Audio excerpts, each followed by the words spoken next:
તો જય માતાજી. ફાઇનલી મિત્રો સવારના વાગી ગયા છે 6:30 અને આપણી રોજની જેમ વ્લોગ બનાવવાનું સ્ટાર્ટ કરી દીધું છે. તો અત્યારે સવારનો નજારો તમે જોઈ શકો છો. અત્યારે સૂરજ હજુ ઉગ્યો નથી અને આપણે સવારે ઉઠી ગયા છીએ. તો તમે જોઈ શકો છો હજુ સૂરજ ઉગ્યો નથી. તો જય માતાજી. ફાઇનલી મિત્રો આપણે પાયા ખોદી મેં કમ્પ્લીટ કરીને રાખ્યું છે. ચણવાનું ચાલુ કરવાનું છે. માલ બનીને તૈયાર થઈ ગયો છે. હવે ટૂંક જ સમયમાં આપણે ચણવાનું ચાલુ કરવાનું છે. તો આપણે બનાવવા જઈ રહ્યા છીએ 12x18નો રૂમ. તો ફાઇનલી મિત્રો હવે ચણી પાયામાં બહાર કાઢી ફાઇનલી લુક બતાવશું. શું કરવાનું છું મેં? હા, ઢેબા પાડવાનો ઘર ચણવાનું. શું કરવાનું મેહુલ?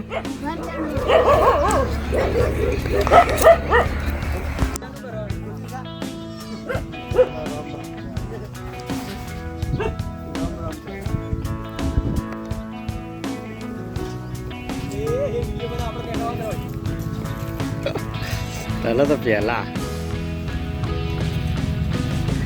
બંકો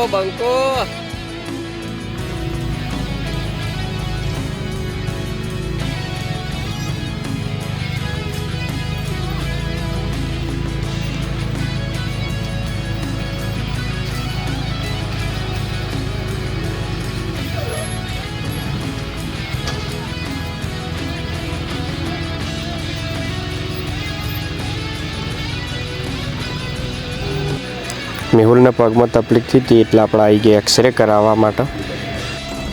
આપણે લગભગ 10 થી 15 વર્ષથી ખેતરમાં છોણિયું ખાતર નાખેલું નહોતું એટલે આપણે છોણિયું ખાતર નાખવાનું ચાલુ કરાવી દીધું છે. તો તમે જોઈ શકો છો આપણે છોણિયા ખાતર નાખ્યા પછીનું રિઝલ્ટ આપણને શું જોવા મળે. કેમ કે અત્યારે છોણિયું ખાતર નાખેલું નહીં એટલે આપણને કોઈ રિઝલ્ટ મળતું નહીં અને પાકમાં પણ નિષ્ફળતા મળે. બીજું આપણા જે રહેતા હતા એ પણ ખાડો હતો એટલે પૂરણનું પણ કામ ચાલુ કરેલું સાથે સાથે. કેમ કે થોડું પૂરણની પણ જરૂર હતી. ચોમાસામાં ઢોર બાંધવામાં ખૂબ જ તકલીફ પડતી હતી એટલે આપણે પૂરણનું પણ કામ ચાલુ હોય અને પૂરણનું પતાય અને ખાતરનું પણ કામ ચાલુ છે, બે સાથે જ છે. તો પહેલાં આપણે પૂરણનું પતાવી દઈએ અને પછી ખાતરનું કામ કરીશું. તો તમે જોઈ શકો છો અત્યારે ખાતરના ફેરા નાખ્યા અને હવે આપણે પૂરણના ફેરા પણ નાખવાનું ચાલુ થઈ ગયું છે. તો તમે જોઈ શકો છો અત્યારે ટ્રેક્ટરથી પૂરણનું કામ ચાલુ કરી દીધું છે.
તો ફાઇનલી મિત્રો પૂરણનું અને ખાતરનું ફોર્મ પતી ગયું અને હવે આપણે જઈએ છીએ રિક્ષાની વર્દી લઈ. તો આપણે જઈએ છીએ અનાજ આપવા માટે રિક્ષા લઈ શિક્ષણના વર્દી લઈને જુનાભાઈ આવી ગયા અને કાળુભાઈ આવી ગયા ડ્રાઈવર આપણા જૂના જોનીતા કાળુભાઈ ડ્રાઈવર. તો હવે મળીએ સીધા શિશરોના જઈને. જય માતાજી, જય માતાજી. ફાઇનલી મિત્રો આપણે હવે જઈ રહ્યા છીએ ઘઉં કાઢવા માટે. તો આ ક્ષેત્રમાં આપણે કાઢવું હતું એ કાઢી દીધું, બાજરી વાવી દીધી અને હજુ 2 કાપલો તમાકુ ઊભી છે ને વાટીને રાખી છે અને ભેગી કરી ખંચેરવાની છે. અને આજ ઘઉં કાઢવાના છે. ઘઉં કાઢી અને ભૂકોને બધું ઓળખ કરી અને પછી આપણે પૂરાવાના છે બધા ખાડા. ટૂંક જ સમયમાં રસ્તો સ્ટ્રેટ કરાવવાનો છે અને ખાડા પૂરાવાના છે. અને આ છે તમાકુ. ત્યાં છેલ્લા ખેતરમાં થેસર આવી ગયું છે. તો હવે જઈએ મળીએ થેસર જોડે જઈ. તો ફાઇનલ મિત્રો પાડોશમાં પણ તમાકુ ભેગું કરવાનું ચાલુ છે.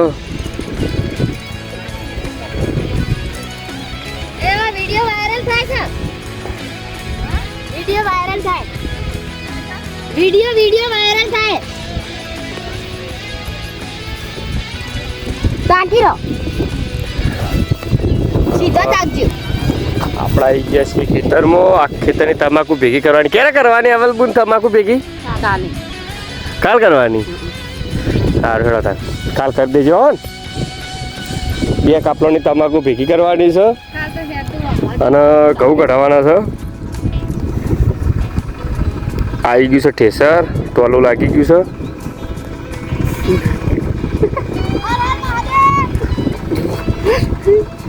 તો ઠેસર આવી ગયું ને ભણા. શું કરવાનું આપણે? હા ભણો આવી ગયો છે. શું કરવાનું મેહુલ?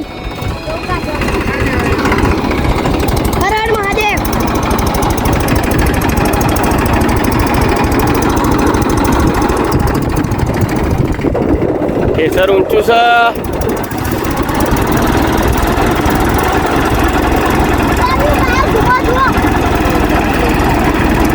ટ્રેક્ટર ઊંચું છે, ઠેસર નેચું છે. એટલે દેશી જુગાડ કરે ટાયરથી નેચું કરે.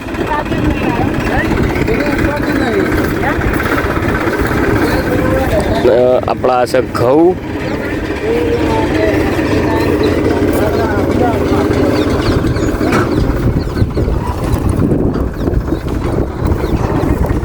તો જોઈએ આ ઘઉંની કેટલી બોરીઓ ભરાય છે. કેમ કે નખાતરું હતું એટલે જે થાય સાચું. અને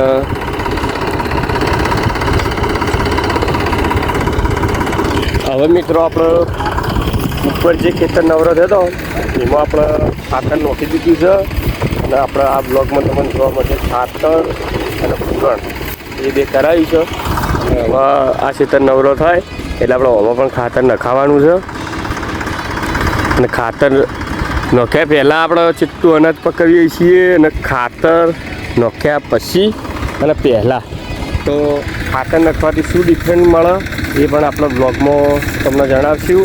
કે આ ખેતરમાં અત્યારે અમે ઘઉં વાવ્યા છે અને આ પાથરો તમે જોઈ શકો છો. અને અત્યારે જે ઘઉં થાહ એ પણ તમને બતાવશો કે આટલા ઘઉં થયા.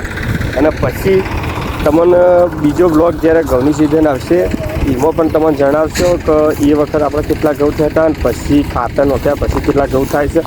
અને છોણિયા ખાતરથી જ આપણે ખેતી કરવાની છે. ઓર્ગેનિક ખેતી કરવાની છે.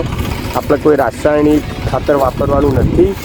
તો હવે આપણે સીધા મળીએ થ્રેસર ચાલુ કરીને ઘઉં કઢાય. કે આપણે થ્રેસર ઉપર ચડવાનું એટલે વ્લોગ શૂટ કરતાં લગભગ ફાવે એમ નહીં.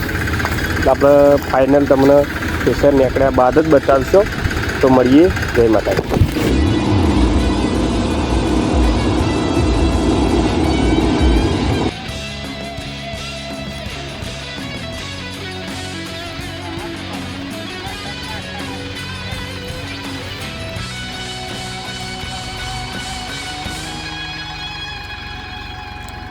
આટલો ભૂકો થયો એટલા કહું છે.